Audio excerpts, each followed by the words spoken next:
ওই HTML এর basic structure লয়ে কথা বলবো। HTML এর বেসিক স্ট্রাকচার স্টার্ট হয় ডক টাইপ থেকে, ঠিক আছে, ডকুমেন্ট টাইপ। তো এটা একটা এক্সক্লেমেটরি সাইন ডক টাইপ, আর এখানে দেবো HTML।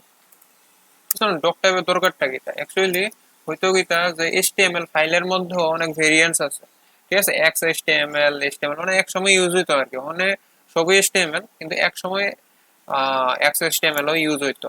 তো ওই সময় থেকে ওই ডক টাইপের একটা কইতে গেলে সিস্টেম মিলাই তো ওখানে দরকার নাই, ওখানে ডক টাইপ না দিলেও চলে, কারণ ওখানে সবই HTML। XHTML এর ইউজ অনেক নায়ের সমান হয়ে গেছে। তো ফার্স্ট লাইন স্ট্রাকচারে রইতেছে ডক টাইপ। ডক টাইপের পরে থাকে কিটা HTML, অ্যাকচুয়াল বডি স্টার্ট হয় HTML। তো HTML এর ভিতরে আমি যা লিখুন সবকিছু HTML এর কন্টেন্ট হিসেবে ধরা হইল, বলতে আমার ওয়েব পেজটা এখানে মেইন জিনিসটা যা কিছু লোক HTML এর ভিতরে লোক, তো এটা বাধ্যতামূলক দিতে লাগে আর কি, HTML টা কমন মানে ম্যান্ডেটরি। এরপরে এটা দুইটা পার্ট হয় HTML এর, দুইটা পার্ট হইতেছে, একটা হচ্ছে হেড আর একটা থাকে বডি। তো হেড পোর্শনে কিটা থাকে আর বডি পোর্শনে কিটা থাকে আমি কইতাছি আগে এটা দুইটা পার্ট বানাই লই, ঠিক আছে। কিটা বানাইছি, হেড বানাইছি আর বডি বানাইছি। হেড স্টার্ট, এটা হেড এন্ড, এটা বডির স্টার্টিং ট্যাগ, এটা বডির এন্ডিং ট্যাগ। মানে হইব কিটা হেড এর মধ্যে কি লিখুন, সাপোজ আমি হেড এর মধ্যে লিখতাম চাইতেছি টাইটেল, বেসিক জিনিস দ্বারা টাইটেলটার ভিতরে লিখলাম যে মাই লেসন 2, আমি লেখা দিলাম। টাইটেলও হয়ে গেছে ওই পেজের টাইটেলে আয়, আমি দেখাইতেছি টাইটেল কোনটা, সেভ করলাম ওখানে, এটা রান করি, তইলে টাইটেল আইব। দাঁড়া একটু দাঁড়া, লেসন 2।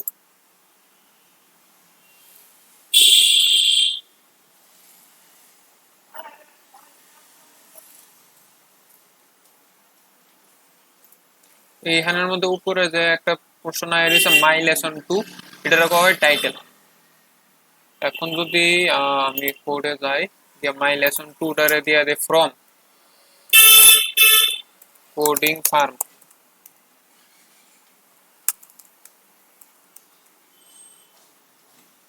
আর ইয়ানা গিয়ে রিফ্রেশটা দেই, হইতে ফ্রম কোডিং ফার্ম লেখাটা আয় পড়ছে। তো এইটারে কয়া হয় পেজ টাইটেল। নেক্সট হইতাছে কিটা, নেক্সট আমরা যেটা করতে পারি এটা হইতাছে বাকি মেটা। মেটা দিলে কিটা হয়, মেটা দিলে কিছু ইনফরমেশন থাকে আর কি, সাইড ইনফরমেশন। তো মেটা এত দরকার নাই, মেটা ভিউ পোর্ট, মেটা যেমন ভার্সন আছে, তো এরকম আর কি। মেটা ইগনোর করলেও হয়, আমি পার্সোনালি মেটা প্রেফার করি না। মেটা দে অনেক সময় র্যাঙ্কিং ভালো হয় মেটা দিলে, এটা আর কি। এছাড়া বাকি এটা টাইম ওয়েস্টার। বোর্ডের ভিতরে আমরা যা লেখনে তার লেখি, ঠিক আছে। বোর্ডের ভিতরে লেখলাম সাপোজ হ্যালো ওয়ার্ল্ড, তো কি তাইব এই যে বডির মধ্যে আইছে, তো এটা হচ্ছে বডি। বডির ভিতরে যা লেখনে তা লেখুম আমরা, ঠিক আছে।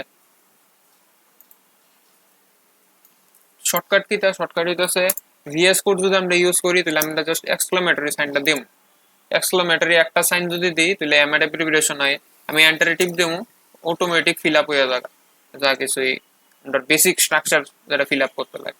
বেসিক স্ট্রাকচারে যেমন ডকটা HTML টা অটোমেটিক আয় পড়ছে, এরপর HTML থেকে স্টার্ট করতে লাগে অটোমেটিক আয় পড়ছে, আরো বেটার হয়ে আইছে। বেটার যেমন অ্যাট্রিবিউট অ্যাড করছে, ল্যাং ইএন বলতে কি আমরা যে ওয়েব পেজটা এটা ইংলিশে কন্টেন্টই সব দেওয়া, তো ওই জিনিসটা বোঝানোর লিগা আমরা ল্যাং লেখলে ভালো আর কি, মানে পেজটা ইংলিশে আছে। হয় কি তা অনেক সময় পেজের মধ্যে গুগল ট্রান্সলেটের অনেক সময় একটা আভাস থাকে, তো ওই জিনিসটা গুগল ট্রান্সলেট যদি ভালো করে ট্রান্সলেট করতে যেতে পারে, এটার লিগে ওই ল্যাংটা দিলে ভালো। ল্যাংটা দিলে কিন্তু গুগল ট্রান্সলেটে বুঝবো যে এটা কোন ভাষায় আছে, তাহলে গুগল ট্রান্সলেটের ট্রান্সলেট করতে সুবিধা হয়।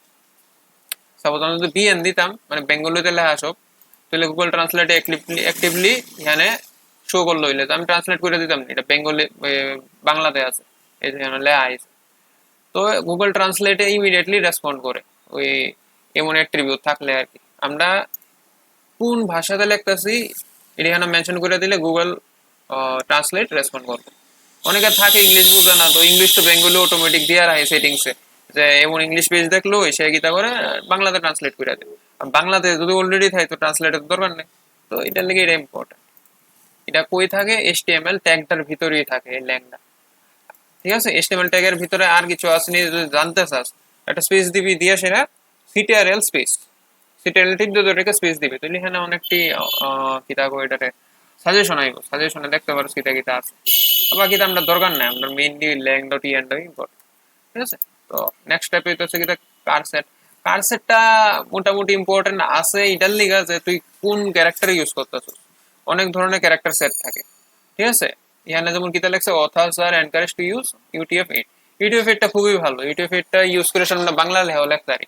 কিন্তু আজকে যদি আমরা ইউজ করি, আজকে ইউজ করলে অনেক সময় একটু ইস্যু হইতে পারে। যেমন author should not use ASCII incompatible encoding to avoid security risk. যেমন আজকে এটি ইউজ করতে না করছে, যেমন কইলো এরকম আর কি। কত ধরনের এনকোডিং আছে, যেমন ইউটিএফ আছে, আজকি আছে, আইএসও আছে, এমন বহুত আছে। তো আমি এগুলো বেশি ছাড়খানি করি না, আমি যা আছে তাই রাখি। কারসেট ইউটিএফ-8 এটা তো আমার লিগে ইম্পর্টেন্ট না। নেক্সট হচ্ছে যেমন এই লাইনটা মেটা, মেটা মানে কি, তা ওই এটাই এক্সট্রা ইনফরমেশন। মেটার মধ্যে কিতা লাগছে HTTP equivalent x ULA compatible, এটাও আমরা ধরনের দরকার নেই। যেমন মাউসটা নিলে দেখাই দিই এটা জিনিসটা কিতা কইতাছে defines a pragma directive the attribute is called LN. কইতাছে কি, দ্য কন্টেন্ট ল্যাঙ্গুয়েজ যেটা defines the default language of the page, it can be overridden by lang. বলতে ল্যাং এ তো ইউজ করছে ওই, তো এরপরে আর বাকিটার দরকার নাই এরকম আর কি। তো অনেক কিছুই লেখছে এটা, কন্টেন্ট দিছে বলতে কোন ওয়েব পেজ আমরা প্রেফার করি। যেমন আই এজ, আমি যে ইন্টারনেট এক্সপ্লোরার ইউজ করতেছি এটার লিগা এটা বানানো গেছে সে বোঝাই যাচ্ছে আর কি। এটা এত ইম্পর্টেন্ট না। মেটা হইতেছে এক্সট্রা, এক্সট্রা ডেটা। এটাও যেমন এক্সট্রা এক্সট্রা কিতা যেমন নেম দিতে লাগে আর কি। Meta name, name viewport. Viewport হইতেছে একটা প্রপার্টি, বলতে আমরা যে পেজটা দেখতেছি, পেজটা কিন্তু ইচ্ছা করলে আমরা জুম করেও দেখতে পারি। পেজে যখন কোনো কন্টেন্ট নাই আমি দিয়ে লই, সাপোজ দিলাম hello from the coding fun। ঠিক আছে, তো কন্টেন্ট দিয়ে দিলাম। হইব কি তা এখন যদি রিফ্রেশ দিই চেঞ্জ হয়েছে না।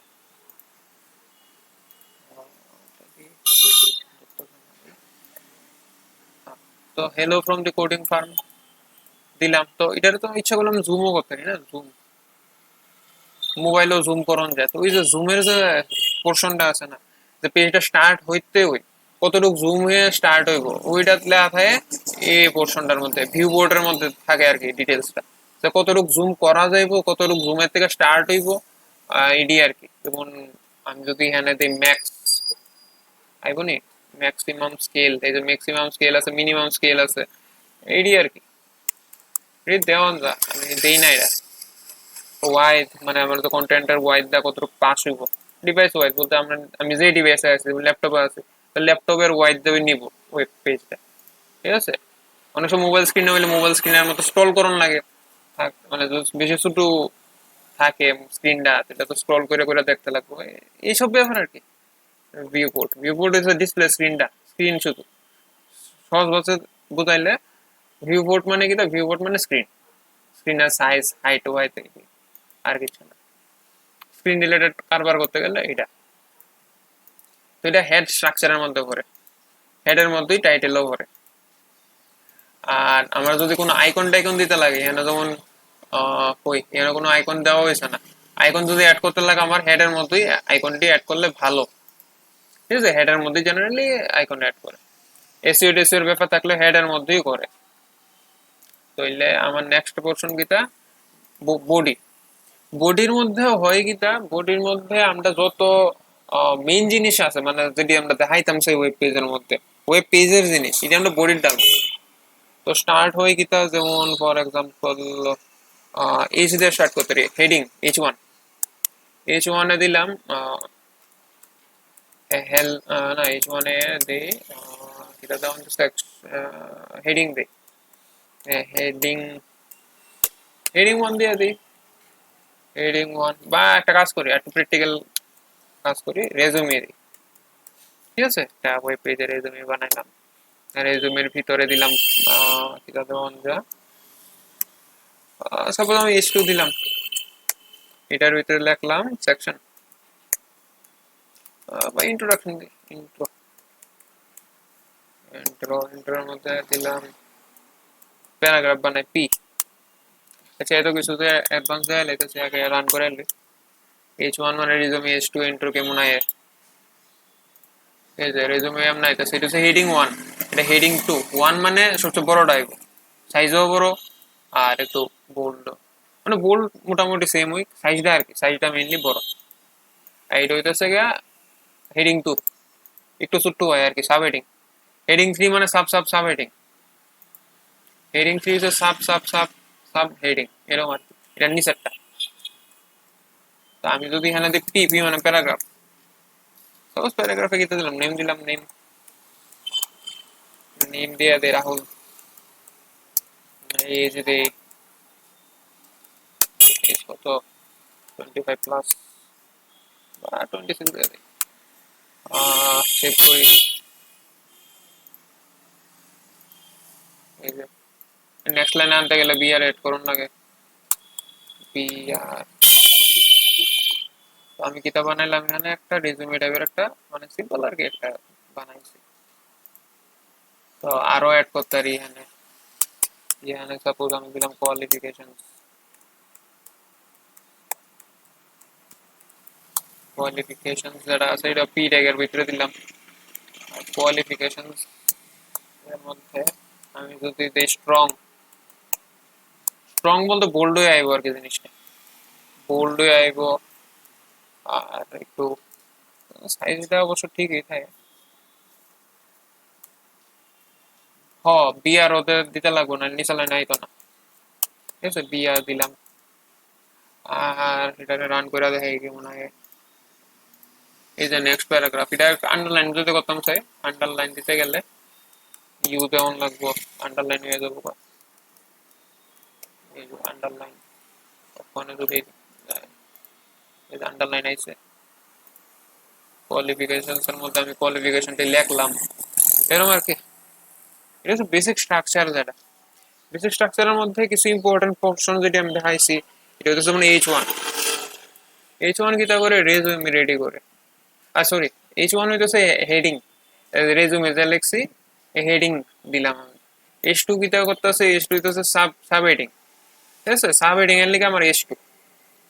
এরপরে পি হইতেছে প্যারাগ্রাফের লিগে, এটি সবটি ঢুকতেছে বডির ভিতরে। স্ট্রাকচারটা কিটা, স্ট্রাকচার হচ্ছে কি আমরা HTML লিখুম, এটার ভিতরে হেড আর বডি থাকবো, বডির ভিতরে আমরা সব কন্টেন্ট দেব, হেডের মধ্যে সব ডিটেলস দেব, যে পেজটা কি এর ব্যাপারে, টাইটেল কিটা, আসল বিষয়, আসল বিষয়টি সবটি হেডের মধ্যে থাকবো, আর মেইন জিনিসটা থাকবো বডির ভিতরে। তো এটা হইতেছে স্ট্রাকচারটা, ঠিক আছে। তো স্ট্রাকচারের মধ্যে আর বেশি কিছু নাই, অতটুকুই মেইন এইডি স্ট্রাকচার। তো কোনো কোশ্চেন টোশ্চেন যদি থাকে তাহলে কমেন্ট সেকশনে লেখা দিবি, আর নাইলে এইটুই, আর কিছু নাই। তো সিম্পল এক্সারসাইজ কর, যে এরকম একটা বানা, বেসিক স্ট্রাকচার বানায় সেটা কর। আর স্ট্রাকচার কেমনে ঝটপট বানাইলা এটাও দেখাইছি, যে যদি ব্ল্যাঙ্ক পেজ থাকে একটা এটারে এক্সক্লেমেটরি এক্সক্লেমেটরি সাইন এর ভিতরে টিপ দিবি, যদি এন্টার দিবি আই পড়বো, অটোমেটিক আই পড়বো, একদম ঝটপট রেডি হয়ে যাবো। তুই বোর্ডের ভিতরে কন্টেন্ট টাইপ করে লাগবে হয়ে যাবো, এরকম আর কি। তো এটাই।